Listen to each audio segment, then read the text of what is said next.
Ya betul. Frekuensi nafas ya. Masa buat suhu kan enggak, atau tekanan darah kan juga enggak, ya enggak? Berarti jawabannya frekuensi Pernapasan. pernapasan. Ya, betul. Oke, Nisa, tadi Safrizal, itu dua orang aja yang sering jawab. Oke, yang lainnya, nomor 12. Pertanyaannya apa? Tindakan Tindakan. keperawatan. Nah, kalau tindakan keperawatan, ya berarti cari keluhan utamanya apa? Batuk dan sesak napas, Bu. Nah, ada dua nih, batuk sama sesak nafas. Itu kan dua hal yang berbeda. Nah, yang utama yang mana?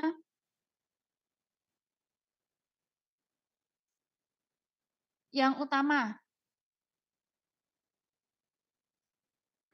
Oke, kenapa sesak, Safrizal? Di depannya kalimat pertamanya batuk. Berarti keluhan utama tidak selalu di kalimat pertama berarti ya. Tapi yang datanya banyak di kasus. Coba. Kalau sesak nafas, data yang lain apa di situ? Ayo, tindakan apa namanya yang lain? Pneumonia, Eh, Bu. bukan. Maksud Ibu data pemeriksaan yang lain. Kalau misalnya sesak nafas. Itu pneumonia karena memang hasil pemeriksaan ronsen pasiennya sakit pneumonia, ya enggak? Ya kan? Oke. Nah, ini kan pertanyaannya itu bukan tindakan untuk mengatasi masalah, bukan ya? Beda. Ini tindakan apa sih? Tindakan yang dilakukan sebelum pemeriksaan ronsen, bukan tindakan dari masalah utama. Ya enggak? Beda, beda ya. Beda. Berarti apa? Sebelum pasiennya itu di ronsen, persiapannya apa? Puasa dulu atau apa dulu?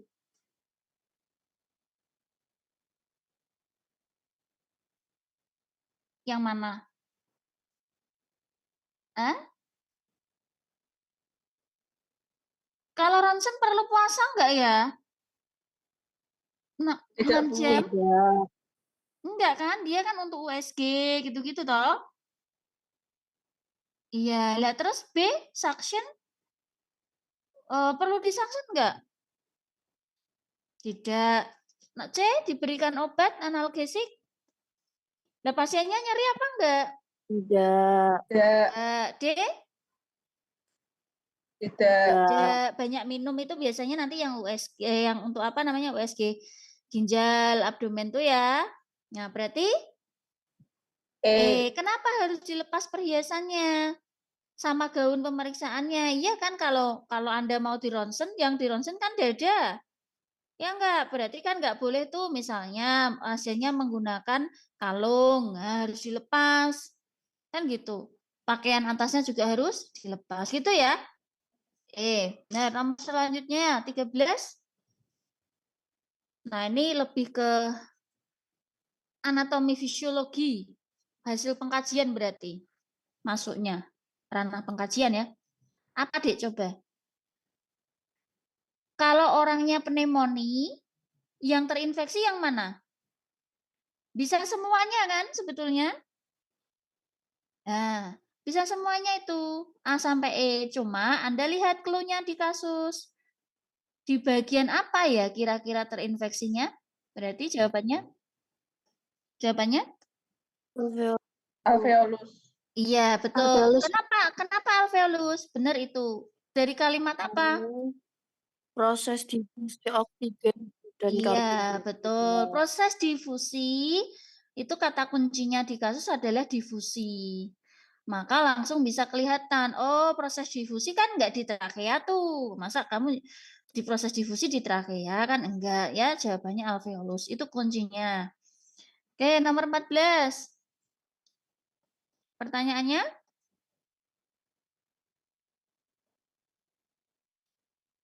tanda klinis. Nah, tanda klinis yang muncul, Dek. Berarti apa?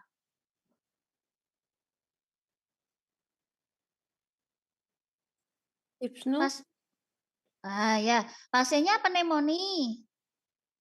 Ya. Nah, pertanyaannya kan sama ya kayak tadi soal kasusnya, cuma kalau dari pilihan A sampai E, ya gejala yang muncul orangnya demam, bisa nggak? Bisa. Dyspnea ya bisa. Ya, ini semuanya sebetulnya bisa. Kenapa Anda memilih dyspnea? Karena proses difusi yang Karena proses difusi yang terganggu. terganggu. makanya orangnya sesak nafas, berarti Dyspnea. dyspnea. Ya, betul, Naila. Selanjutnya nomor 15. Apa pertanyaannya? Faktor risiko utama pasien terkena Ya. Faktor resiko utama berarti apa? Pasiennya sakitnya didiagnosa apa itu? PPOK, Bu. PPOK ya. Kalau pasien PPOK sekarang ya, kira-kira dari kasus itu mengeluh apa ya? Ada nggak hasil pengkajian gitu mengeluh apa? Sesak Mengeluh napas. sesak nafas. Sesak nafas, betul. Oke, nah kira-kira ini Anda harus menghafal kalau ini ya analisis. Kalau nggak tahu, nggak ingat sebetulnya bisa dianalisis. Cuma kalau nggak hafal konsep PPOK ini bisa salah jawab. Oh ya, oke. Sesak nafas orang PPOK, Dek. Nah, hasil pengkajian pasien tidak merokok, padahal orang PPOK itu ya bisa terjadi karena banyak merokok sudah sekian tahun, betul nggak? Betul, Bu. Betul. Lah, berarti nek penyebabnya nggak merokok terus yang apa? Yang paparan asap Paparan biom. asap. Iya, betul. Ya, jawabannya adalah paparan asap atau gas yang lain, ya. Bukan A. Kalau infeksi bakteri itu mah pneumonia bisa, TB gitu ya. Oke, kalau aktivitas fisik ya enggak, aktivitas fisik yang rendah itu biasanya sesaknya karena pasien penyakit jantung. Riwayat asma enggak ada asmanya dia. Sebetulnya PPOK itu kan juga bisa terjadi karena asma, bronkitis kronis, dan emfisema. Ya, ada 3 konsep penyakit penyebab terjadinya PPOK. Namun tidak sesuai dengan kasus ini. Riwayat asma tidak menjadi pilihan jawaban. 16? 16?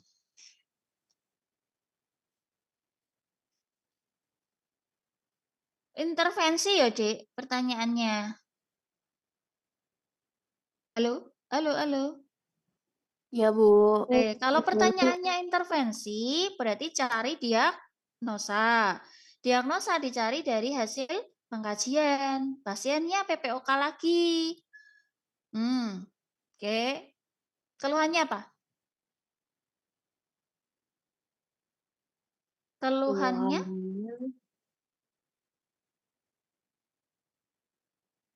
Nggak ada. Sesak. Nggak ada keluhannya Nggak nggak ada ya? tadi. Iya, Bu. Nggak ada keluhan. Nah, tapi adik-adik lihat di situ. Ada clue-nya, pasien tinggal di daerah pedesaan dan masih terpapar asap kayu bakar tiap hari. Lah, Anda sebagai seorang perawat mau memberikan edukasi. Berarti edukasinya tentang apa? Edukasinya tentang menghindari paparan Dari asap paparan biom. asap biomasa dan Iya, betul. Ya, menghindari paparan asap karena tiap hari dia kena asap kayu bakar. Tuh, betul ya? Nomor 17. Pertanyaannya apa, Dek? tindakan keperawatan, Bu. Tindakan keperawatan, kasusnya masih PPOK. Ya kan? Ya. Ya. Apa Kak dikasih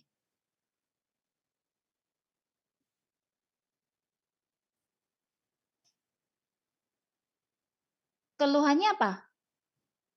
Batuk, itu loh, ada tulisan batuk Iya, tuh. batuk dan sekret. Ya, batuk sekretnya menumpuk, ya banyak sekret. Batuk terus disertai, Nebulizer. frekuensi nafasnya juga 29 itu, ya kan? Nah, itu juga lumayan buruk ya. Nah, kira-kira apa ya yang cocok ya kalau orangnya itu batuk sekretnya menumpuk, tapi di kasus PPO dikasih apa? Mhm, Nebu Nebu, Bu. nebulizer? fisioterapi dan Heeh, jadi kalau nebulizer itu kan kolaborasi, Dek. iya, Bu. Heeh. Bisa kayak tadi memberikan terapi oksigen bisa, iya kan. Terus kalau nebulizer itu memang benar untuk mengeluarkan, sekret, ya kan. Nah, namun di sini di pertanyaan itu ditekankan bahwa tindakan keperawatan. Jadi sebelum nebulizer, sebelum bronchodilator, ya sebelum inhalasi. Nah, lihatlah pilihan jawaban itu semuanya cenderung ke kolaborasi. Berarti tindakan keperawatan yang mandiri atau terapeutik berarti yang D ya. D Dada. berarti fisioterapi dada dulu. Nah, kayak gini kan mengecoh ya kadang tuh, Dik. Jadi nanti hati-hati ya. Pokoknya perawat itu harusnya mandiri dulu, baru kolaborasi. Ya, kenapa tadi ada di soal nomor yang di depan tadi, kenapa pemberian terapi oksigen? Ya, karena memang kasusnya harus itu. Nggak bisa kalau posisi dulu, wong saturasinya udah 90, RR-nya 30, nggak mempan kalau hanya posisi duduk. Berarti harus diberi oksigen. Nah, kalau ini masih bisa, ya, dia dia belum belum apa namanya, sampai harus ke yang pemberian nebulizer bronchodilator, ya. Hanya mengeluh sulit dikeluarkan itu tadi ya. Masih Iya, bisa Bu. untuk fisioterapi dada intinya gitu, sendiri. 18. Nah, ini ada kasus kemarin diminta untuk bahas beberapa tentang etik-etik, Dek. Nah, ini kasusnya hemopneumotoraks. Jadi besok Ibu diminta kan menyusun soal itu TB paru, PPOK, asma, terus pneumonia sama hemopneumotorak ya. Hematotorak itu kan kecelakaan ya. Nah, lebih ke situ sih kalau hematotorak sama hemopneumotorak ya lebih ke trauma ya di kasus pernafasan ya. Sekitar itu kasusnya, Dik. Oke, nah adik-adik prinsip etik kalian hafal nggak ya? Hafal. Hafal Hafal, ya, Bu. kan banyak. Oke, coba di kasus nomor 18. Benefician. Benar. Kenapa beneficient ya? Oh, salah, nggak Eh, beneficient. Otonomi, Bu. autonomi A, A, pasien tidak Eh, otonomi. apa? merugikan Autonomi. pasien. Autonomi. Non-medicine. Jawabannya autonomi toh? Ya enggak? Nah, Iya, ceritanya Bu. pasiennya itu mau dipasang WSD. WSD kan tindakan tindakan invasif untuk memasang apa namanya selang di apa dadanya kan di bedah ya, maksudnya pembedahannya. Terus selangnya dimasukkan ke paru-paru. Nah, pasiennya ki masih sadar ya, belum proses bius anestesi, takut kan. Saya nggak mau gitu dipasang ini, tindakan ini, menolak. Terus perawatnya mengiyakan keputusan pasien berarti apa? Autonomi. Otonomi, berarti, si perawat itu ya menghargai keputusan pasien, walaupun sebetulnya kan harus tetap dimotivasi kan. Nah, makanya di belakangnya itu dan, nah memberikan edukasi gitu. Karena itu tindakan penting dan untuk memperbaiki karena cairannya menumpuk, cairannya itu hemo, berarti darah di dalam paru-paru ya karena adanya trauma, maka ada darah yang menggumpal atau darah yang apa namanya menumpuk cairan darah itu gitu ya. 19. Benar autonomi ya, bukan beneficient. 19 Ya, kasus apa Bu. dia? 19 kasusnya? Hematopneumotoraks. Masih sama ya. Lah iki konteksnya gimana? Ayo. Perawatnya ngapain? Nah, ini kan soal cerita kasus. Perawat itu ceritanya kan ada kasus. Lah, kasusnya kan ya gawat ya. Kan segera dilakukan kan nih. Kalau gawat kan nggak boleh nunggu-nunggu. Iya enggak? Kan ceritanya kayak gitu. Jadi kalau ada kasus etik Anda harus membayangkan deh ya. Terus, tanpa inform consent, benar apa salah? Salah. Salah kan sebetulnya? Perawat diminta membantu tindakan sebelum keluarga datang. Jadi ini ya sambil menunggu keluarga itu datang ceritanya, tim medis kan harus menyelamatkan. Iya enggak? Kalau kamu mengedepankan prinsip penyelamatan kondisi gawat darurat, berarti Anda menerapkan prinsip apa? Non-maleficent. Beneficent. Beneficent. Karena penyelamatan itu beneficent. Ya, yang benar. Ya, non maleficent itu kan tidak melukai. Ya, nanti konteksnya beda lagi. Tidak melukai itu dia sudah melakukan tindakan tapi tidak melukai. Nah, beda lagi. Jadi kalau mengedepankan keselamatan pasien saat itu karena kondisinya cepat gawat ya, berarti jawabannya Beneficent. beneficent ya. Yang menyelamatkan, yang bermanfaat untuk pasiennya sehingga selamat gitu loh. Ya, jadi jawabannya beneficent. Terakhir nomor 20.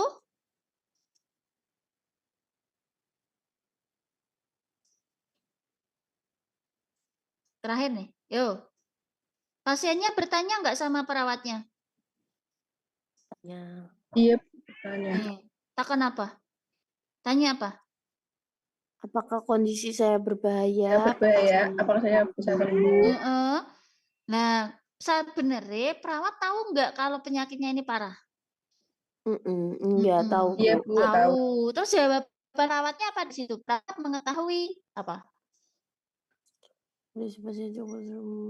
Perawat mengetahui kondisinya serius, membutuhkan tindakan.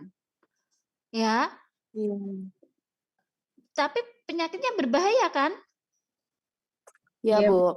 Ya, terus kalimat kuncinya tuh di belakang tuh. Sehingga perawat menjelaskan kondisinya. Berarti perawatnya bagaimana? Veracity, Bu, jujur. Iya, betul Maila. Perawatnya jujur dalam konteks ini. Nah, itu ya. Jadi kalau belajar kasus etik tuh sambil dibayangkan. Ya. Berarti perawatnya ya menjelaskan. Sebetulnya perawatnya kan harusnya ya bisa aja tidak menjelaskannya. Kalau tahu nanti dia apalagi pasiennya cemas, mau nek dikasih tahu sesungguhnya kalau penyakitnya bahaya dan bisa menjadi ini pasiennya ngedrop. Bisa aja. Nah, tapi si perawat ini memilih untuk memberitahunya. Berarti dia sudah jujur. Ya enggak? Ya, Bu. Iya, makanya jawabannya Vera Siti. Nah, kadang etika itu sering salah jawab karena memaknai alur kasusnya yang salah. Gitu ya. Oke, 20 pas. Tak kirim di chat. Ada pertanyaan? Silakan.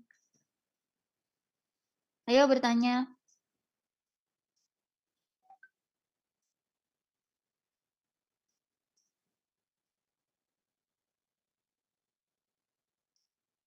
Ayo. Nggak ada?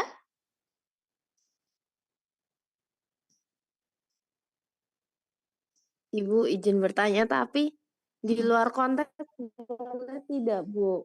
Apa pertanyaannya? Kan misalnya, Bu, saya itu bingung antara mau ngambil antara dua ini, Bu. Intoleransi aktivitas sama perfusi perifer tidak efektif pada pasien anemia, Bu. Nah, dia itu tidak mengeluh lemas, enggak, lelah, Heeh. enggak. Padahal kalau intoleransi aktivitas kan harus itu ya, Bu, ada mengeluh itu. Mhm.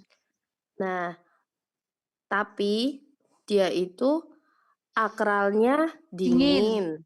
dingin, Terus? Terus habis itu CRT-nya 3 detik. Artinya turun. Ini kasusnya dia gawat darurat, penurunan kesadaran? Dia enggak, Bu, enggak penurunan kesadaran. Dia ibu postpartum dengan anemia, Bu. Oh, lah dia udah anemia kok. Terus? Nah, terus, eee, hasil HB-nya kan 9,5, Bu. Mhm. Itu kan bukan anemia yang berat, jadi di rumah sakit itu nggak mendapatkan transfusi. Nggak ditransfusi. Terus? Iya. Permasalahannya? Problem Postpartum anemi tidak permasalahannya transfusi. iya. Nah, terus? Nah, saya bingung, Bu, saya mau ambil anemia atau perfusi perifer tidak efektif. Oh, maksudmu diagnosa keperawatannya. Iya, Bu. Lah, kan perfusi perifer toh kalau kamu tadi datanya CRT sama ini? Sama akral. Perfusi perifer itu maksudnya. Anemia kan dia diagnosa penyakitnya. Iya. Nah, terus untuk intervensinya kan, eee, perawatan sirkulasi, Bu. Iya dikasih itu sirkulasi yang diperbaiki. Iya. Terus? Sebentar, Bu. Terus, eee, misalnya di dalam Ayo cepet durasi. Iya, Dek. Wes mau terus dikasihkan perfusi perifer, terus dikasih iya tindakan untuk memperbaiki sirkulasi di perifernya. Terus pertanyaan iya. berikutnya apa?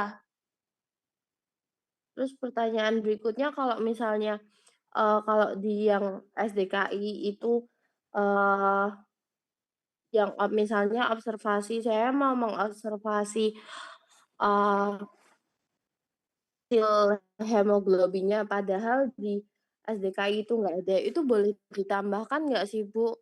Ya enggak toh, Dek, kan beda lagi. Nanti sasarannya beda-beda itu. Jadi kalau di Psiki sama SLK itu udah ada rambu-rambu cocoknya, data apa yang perlu kamu observasi untuk perfusi. Ya kan? Contohnya CRT, ya udah CRT gitu. Ya, nanti HB-nya ikut yang diagnosa yang lain, penunjang yang lain. Ah, baik, Ibu. Kamu cek itu loh, SLKI kan ada pilihannya tuh. Nah, Iya, yang 704 pemantauan sama laborat. aku juga mau ke sana. Halo, sudah ya, Dek? Iya, Ibu, terima kasih, Ibu. Iya, baik, terima kasih semuanya. Ya, soalnya sudah saya kirim. Oke, saya akhiri. Selamat pagi, akhir kata. Wassalamualaikum warahmatullahi wabarakatuh. Ya, saya matikan ya, Dek.